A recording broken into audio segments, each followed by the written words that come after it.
레위기 23장에 보면 이스라엘의 일곱 절기가 나와 있습니다. 여러분 잘 아시겠지만 이스라엘 일곱 절기는 유월절, 무교절, 초실절, 오순절, 그리고 나팔절, 속죄일, 초막절 이렇게 일곱 절기가 있습니다. 이들 절기는 이스라엘 민족이 출애굽할 때에 일어났던 그런 역사와 관련이 좀 있습니다. 그리고 그 이스라엘 백성들은 그 절기를 지킬 때마다 출애굽 사건을 기억하면서 크신 권능으로 자기 민족을 인도하신 여호와 하나님을 기억하고 믿음을 굳게 합니다. 그러나 거기에 그쳐서는 희망이 없습니다. 왜냐하면 이 절기는 과거에 대한 기념 그것도 있지만 거기에 그치지 아니하고 미래를 계시하는 계시이기도 합니다. 그래서 이 절기들은 그리스도에 관한 그런 그 앞으로의 일들을 계획적으로 시간적으로 이렇게 만들어 놓은 그런 그 예표다 이렇게 볼 수 있습니다. 그림자다.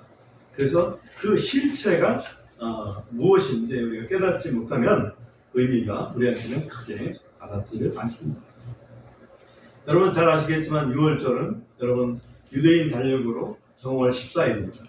정월 14일 밤에 어린 양을 잡음으로써 6월절이 시작이 됩니다. 실제로 그 사건은 출애굽할 때 어린 양을 잡아서 그 피로 문설주, 문인방의 발름으로 인해서 죽음의 천사가 그 밤에 돌아다닐 때에 이스라엘 민족들은 한 사람도 죽지 않았습니다. 그건 그림자죠. 실질적인 실체는 무엇입니까? 6월절의 실체는 AD 30년 양 잡는 날, 유대인 달력으로 2월 14일 날, 그날 밤에 예수님은 잡혔습니다. 그리고 예수님은 십자가를 지시게 되죠. 그렇습니다. 6월절은 예수님의 십자가의 죽음을 상징하는 절기입니다. 무교절은 6월절 첫날부터 일주일간 무교병과 순나물을 먹는 그런 절기입니다. 오늘 우리가 이따가 성찬식을 하겠습니다만 성찬식에 쓰이는 빵은 무교병입니다. 무교병이란 무엇입니까? 거기에 누룩이 없다는 얘기죠. 누룩이 없습니다. 누룩은 죄를 상징을 합니다. 그래서 하나님 예수 그리스도는 죄 없는 몸으로 이 땅에 오신 거죠. 그래서 출애굽 당시에 바로 모세를 따라서 이제 애굽을 떠납니다. 애굽을 떠나고 고난의 길을 시작을 합니다. 그것은 바로 예수님께서 십자가를 지신 다음에 무덤에 장사된 채로 계신 그 사실을 실체로 보여줍니다. 그 다음에 초실절은 무엇입니까? 초실절이라는 것은 봄에 첫 이삭, 밀 이삭이 나온 것을 기념하는 예식입니다. 그런데 또 이것을 출애굽 당시의 사건으로 본다면 출애굽하고 나서 홍해바다를 건너는 기억을 하게 됩니다. 이 첫 이삭, 바로 홍해바다를 건너는 그 기념 예식인데 실제로 예수님은 AD 30년 1월 17일 장사된 지 사흘 만에 부활하십니다. 그렇죠? 이 첫 이삭은 부활을 상징합니다. 그리고 홍해바다를 건넜다는 것은 죽음과 부활을 상징을 합니다. 네 번째로 오순절은 초실절 후에 50일을 계수해서 봄곡식 추수를 기념하는 절기이기도 합니다. 한편 출애굽 사건을 기념해 본다면 출애굽 후에 50일째 되는 날 시내산에서 십계명을 받습니다. 그 시내산에서 불붙는 그 모습들을 어찌 보면 이스라엘 백성들은 보게 되는 거죠. AD 30년 오순절날, 다시 말하면 예수님 부활하시고 50일째 되는 날 예수님께서 마가의 다락방에 무엇을 보내주셨습니까? 성령을 보내주셨죠. 교회가 권능을 가지고 복음 증거를 시작하게 된 것입니다. 이같이 이스라엘의 절기들은 모형과 또 실체로 존재합니다. 이 일곱 절기 중에서 이미 네 절기는 이루어졌습니다. 근데 앞으로 이루어질 절기 세 절기가 남아 있습니다. 나팔절, 그리고 속죄임, 그리고 추막절입니다. 나팔절은 오늘 말씀해 보면 일곱째 달 첫날이죠. 7월 1일 유대인 달력으로 7월 1일입니다. 앞으로 다가올 사건, 그리스도에 대한 앞으로 다가올 사건, 맨 먼저 다가올 것이 바로 나팔절입니다. 제가 오늘 특별히 나팔절에 대한 것을 주제로 삼았던 이유는 나팔절이 올해는 며칠이냐? 유대인 달력으로 7월 1일이 며칠이냐? 10월 2일입니다. 이번 주 수요일입니다. 이번 주 수요일. 나팔절은 예수님의 무엇과 연관이 되어 있습니까? 나팔절이 되면 무슨 일이 일어납니까? 예수님의 재림 나팔 소리. 그래서 우리가 부르는 거 아닙니까? 찬양이. 예수님이 재림하신다면 그 날짜를 잡는다면 저는 이 10월 2일, 다시 말하면 유대인 달력으로 7월 2일이다, 이렇게 말씀을 좀 드리고 싶어요. 우리 만약에 주님의 재림 나팔 소리가 올해 울려 퍼진다면, 한번 지금 상상해 봅니다. 올해 울려 퍼진다면 그날은 유대인 달력으로 7월 1일, 이번 주 수요일이 될 것입니다. 여러분, 재림 날이 이번 주 수요일에 온다 그러면 여러분 어떤 생각이 있습니까?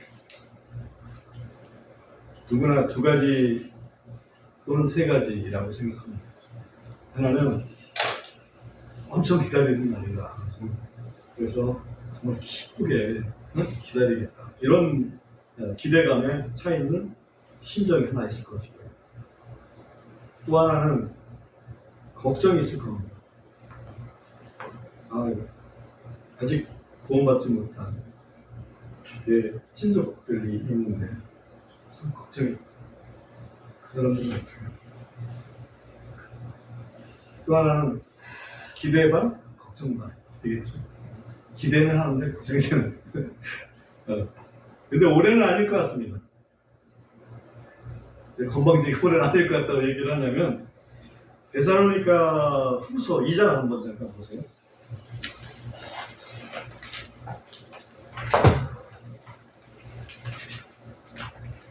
데살로니가 후서 2장을 보셔서 2절 보겠습니다. 너희는 영으로나 말로나 혹은 우리로부터 받았다는 편지로나 그리스도의 날이 가깝다고 해서 쉽게 마음이 흔들리거나 불안해하지 마라. 아무도 어떤 방식으로든 너희를 속이지 못하게 하라. 이는 떨어져 나가는 일이 먼저 일어나고 저 죄의 사람 곧 그 멸망의 아들이 드러나지 아니하면 그날이 이르지 아니할 것이기 때문이라. 그는 대적하는 자요 또한 모든 것 위로 자기를 높여 하나님이라 불리거나 또는 경배를 받나니, 그리하여 그는 하나님처럼 하나님의 성전에 앉아서 자기가 하나님이라는 것을 스스로 보이느니라. 여기 대적하는 자가 등장하는데, 죄의 사람, 멸망의 아들. 이건 누구를 얘기하는 거예요? 그렇죠. 적그리스도. 적그리스도가 나타나야 되는데, 적그리스도가 나타나되 어떻게 나타나냐면 4절에 보면 하나님의 성전에 앉아서, 하나님의 성전에 앉아서 자기가 하나님이라고 그렇게 경배를 받게 된다는 거죠. 근데 지금 하나님의 성전은 예루살렘 성전을 얘기합니다. 근데 예루살렘 성전은 아직 건축이 안 됐어요. 그래서 아직 건축이 안 돼서 올해는 아닌 것 같다, 그 얘기를 드리는 거예요. 내년에는 모르죠. 그죠? 내년에는 모릅니다.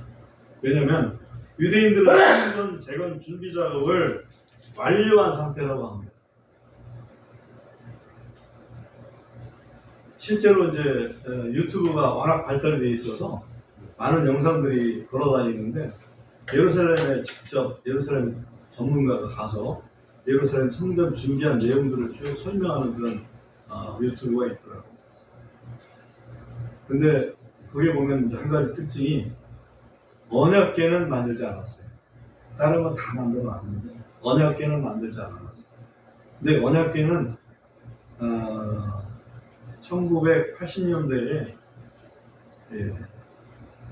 이스라엘 사람들의 그 고고학자 있죠?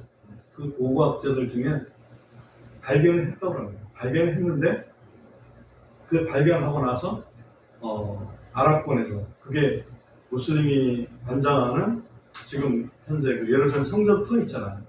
그 밑에 불 속에 서 발견했다고 그러는데 그걸 막아놨거든요. 못 가게. 그래서 예루살렘 성전은 아마도 아랍권의 무슬림하고 이스라엘하고의 대타협이 이루어지지 않으면 성전 공사하기가 어렵습니다. 근데 그 대타협이 이루어질 가능성은 있느냐 없느냐 있죠. 왜? 하나님 말씀 속에 들어있기 때문에 우리가 생각하지 못하는 그런 대타협이 이루어질 수 있습니다. 그렇게 되면 유대인들은 성전을 재건할 준비가 다 되어 있기 때문에 그 건축 기간은 생각보다 굉장히 짧을 수 있다. 그렇게 이제 말씀을 좀 드릴 수가 있겠습니다. 올해 안수교 같은 좀 휴하죠. 해야 될 일이 있다는 얘기지. 해야 될 일이 있다는 얘기. 그 다음에 오늘 우리가 이제 본문으로 다시 돌아가 보겠습니다. 레위기 23장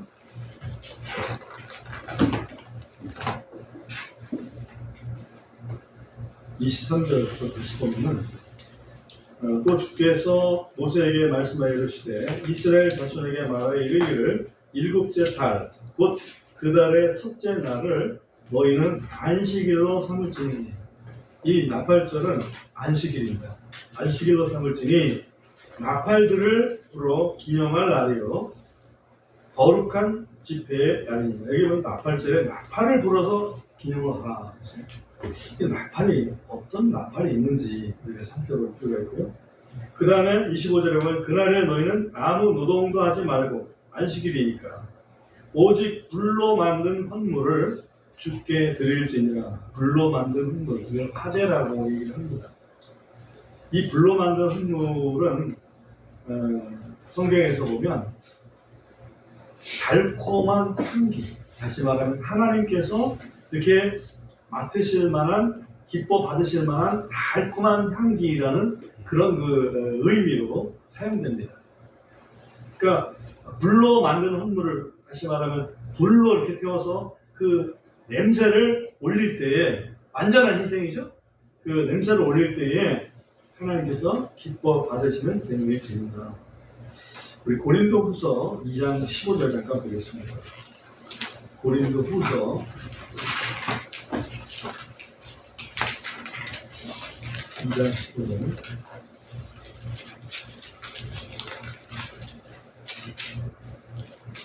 여기 보면 이는 우리가 구원받은 자들 안에서나 멸망하는 자들 안에서나 하나님에게 그리스도의 무엇던 향기이기 때문이니 달콤한 향기이기 때문이니 바로 이런 달콤한 향기가 바로 불로 만든 헌물에서 나오는 결과입니다. 네?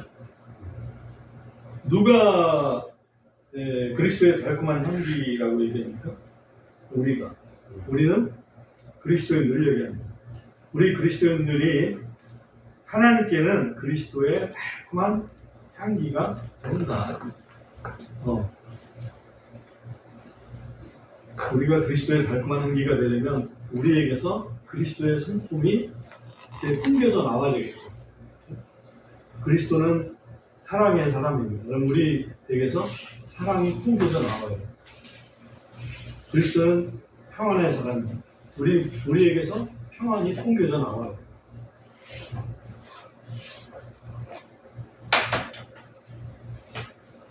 그러면 이 대목에서 우리가 이제 나팔에 대해서 조금 살펴보려고 하네요. 민수기 10장을 펴주시기 바랍니다.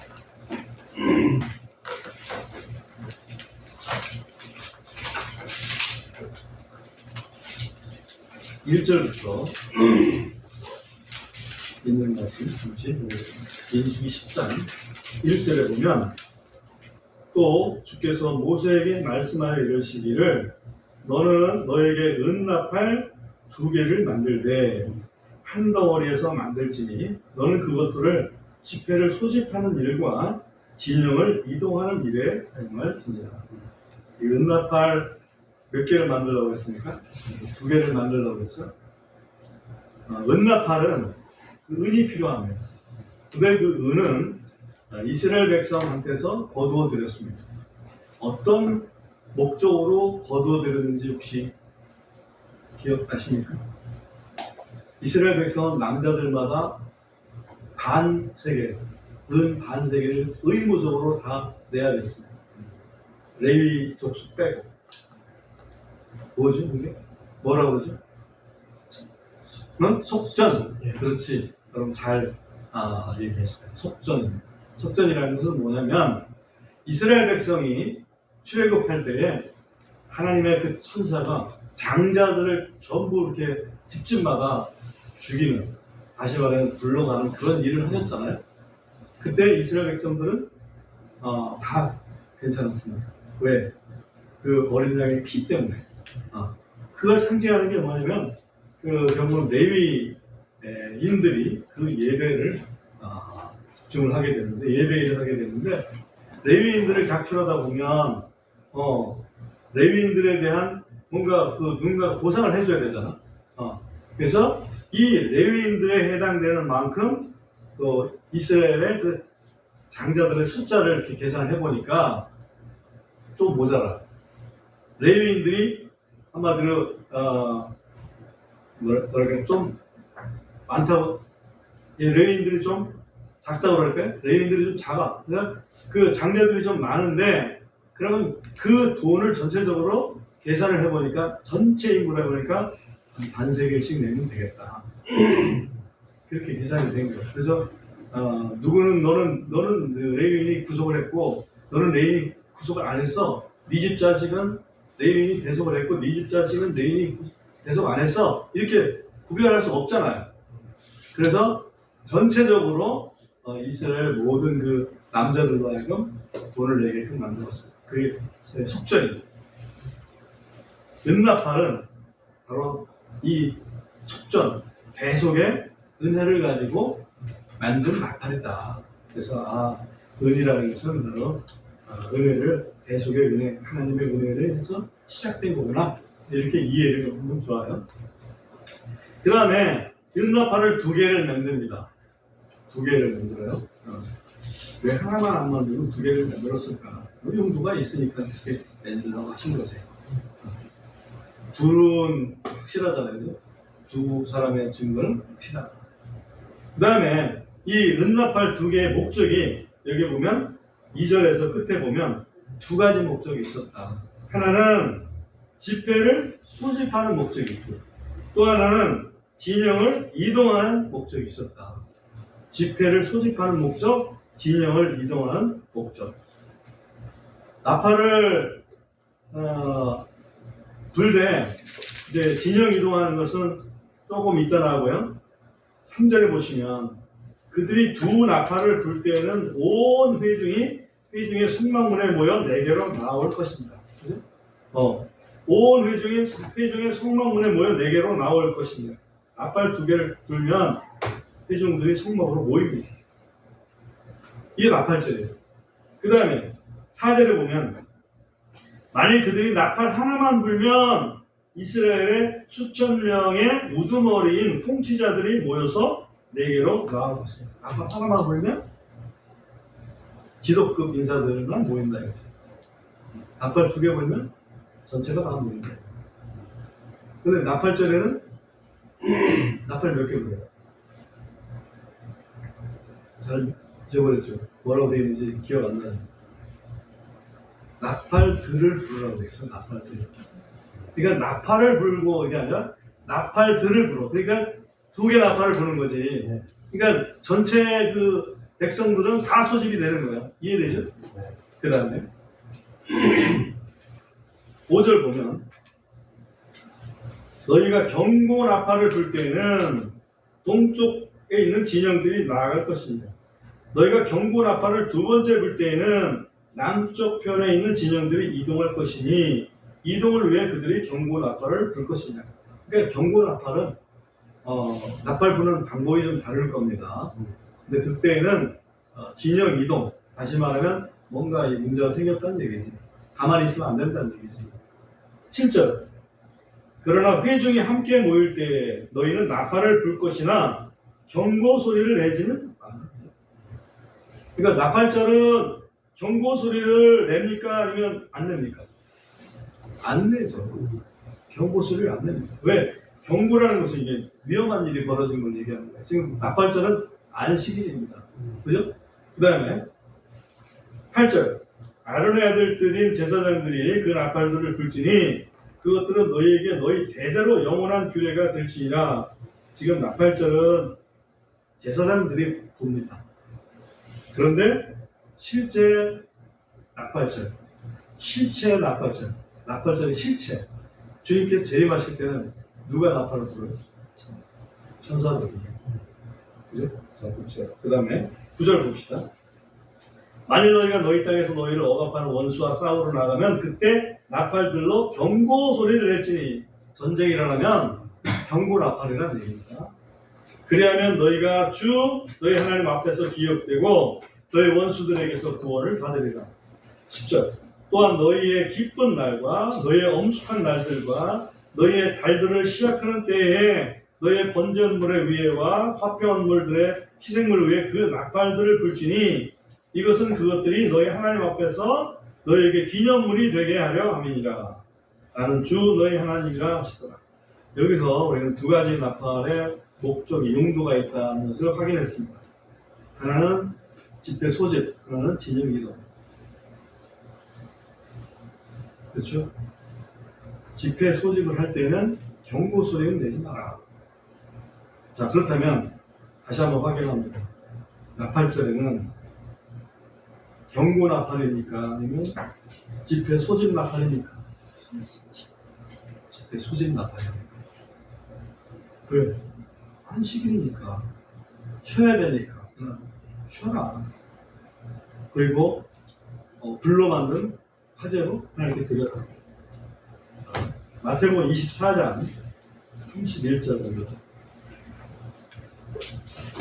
오늘 감동 선고이기도 하죠. 마태복음 24장 36절.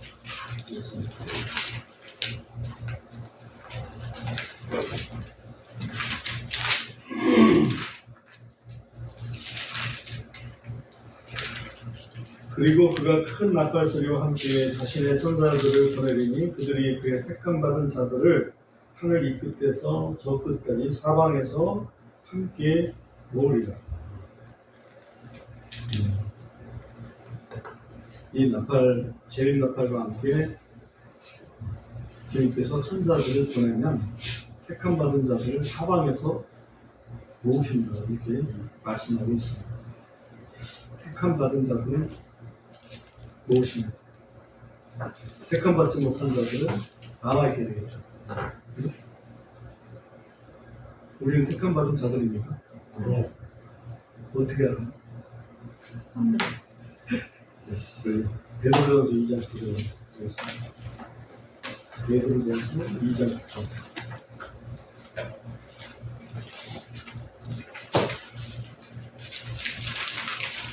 여기 보면 그러나 너희는 선택된 세대요. 그렇게 있죠? 선택된 세대. 이게 바로 택함받은 자들이라는 그런 의미입니다. 우리 그리스도인들은 선택된 자들입니다. 왕가의 제사장단이요 거룩한 민족이요 특별한 백성이니 이것은 너희를 어둠에서 불러내어 자신의 놀라운 빛 안으로 들어오게 하신 그분께 대한 찬양들을 너희가 전하게 하려 합니다. 너희가 지나간 데에는 백성이 아니었으나 이제는 하나님의 백성이요 또 긍휼을 얻지 못하였으나 이제는 긍휼을 얻었느냐. 우리는 이스라엘 사람들이 아니기 때문에 전에는 하나님의 백성이 아니었다는 얘기죠. 그러나 그리스도 안에서 지금은 선택된 백성이 된 겁니다. 택함 받은 백성이 된 겁니다. 재림나팔 소리가 불려지면 어떤 일이 일어날지 두 구절만 더 보겠습니다. 고린도전서 15장 52절.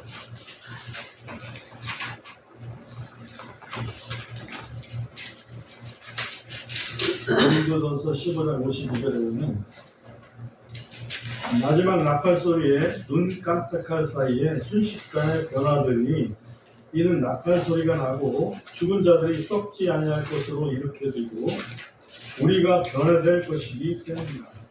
그러니까 죽은 자들이 썩지 아니할 것, 그것은 부활의 몸으로 일어나고 우리가 변화될 것이다. 마지막 나팔 소리에 뭐하러 변화되겠어요? 변화된 이유가 데살로니가전서 4장 16절 4장 16절 17절 되겠습니다.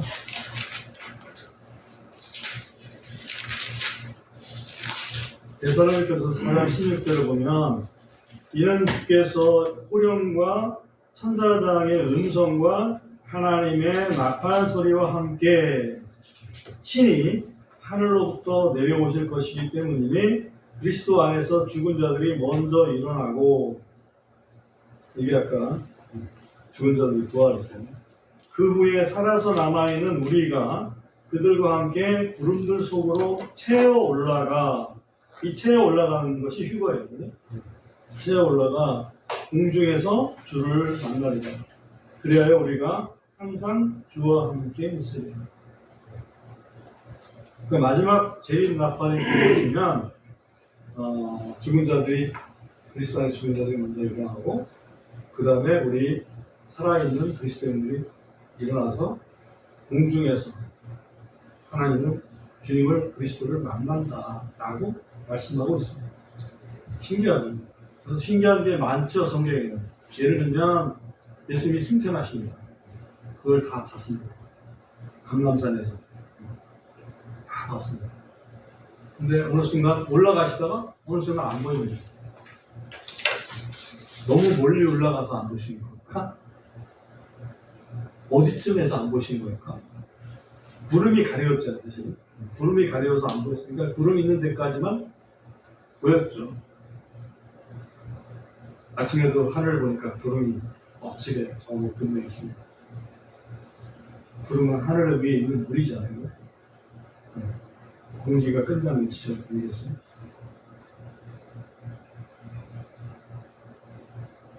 그러니까 우리가 이해하지 못하는 그런 공중이 있다는 거죠.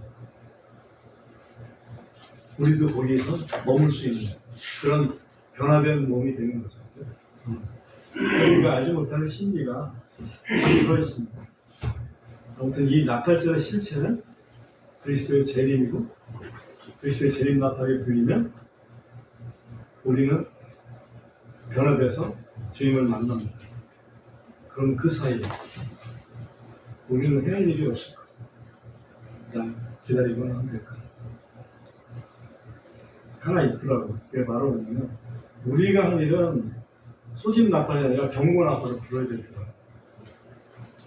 에스겔서 33장에 보면 에스겔을 이스라엘의 파수꾼으로 세웠잖아요. 그것처럼 우리 그리스도인들을 이 세상의 마지막 시대에 파수꾼으로 삼으신 거죠.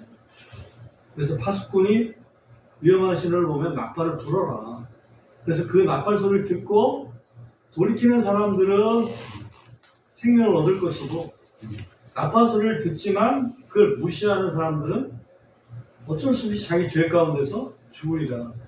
그렇게 말씀해 놓으셨어요. 그러니까 우리가 해야 될 일은 경계병 역할을 해야 되는 거예요.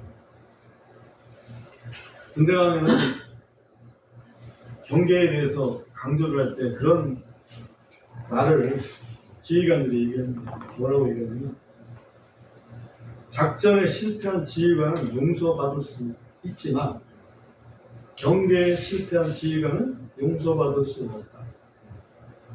경계 잘해? 한마디로. 어? 작전하다가 질 수 있어요. 실패할 수 있어요. 그죠?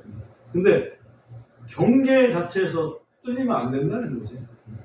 그러니까 우리는 지금 일종의 경고의 나팔을 부는 나팔수가 된 겁니다.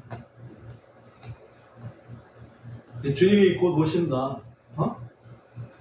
심판의 날이 다가온다. 그런 얘기를 해줘야 된다는 얘기입니다.